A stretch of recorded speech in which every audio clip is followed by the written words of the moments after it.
So one of the things I got from playing this instrument was being able to hear the seventh on the bottom of a chord and not have to hear the bass. So I'm hearing this, and I'm hearing it from the top down. The way and Hindemith talks about this in his book about harmony, about intervals, is that you only need one good interval in your voicing, and your ear will find the root even if it's not on the bottom. So if you have an interval that's D to G, fourth, you're going to hear that as a G.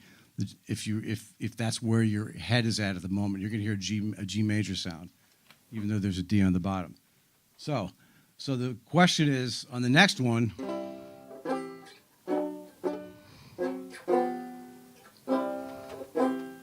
we want to go to that's what I was playing. I would play on the A, I would play the D7 or the F sharp diminished. And my uncle's friend who played banjo said, you know, when you do it the second time, you go to the next page.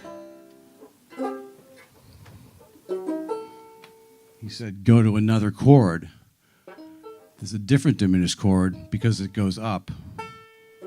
Na, na. Put the E flat in there.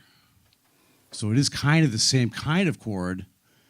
It's the same sound of chord. It's definitely a secondary dominant type sound, but it's also a diminished chord sound. But it's got a different note. It's got the E flat, and it's a different position on the banjo.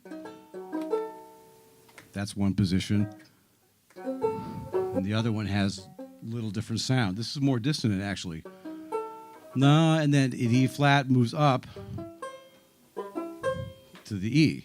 Na, na, na, na, na, na. Da, da, da, da, da, da. This goes down.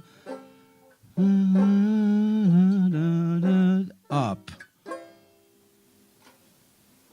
So that's the basis of counterpoint, right, happening right in front of you in a symmetrical format where you can also hear it with rootless voicings with three-part harmony.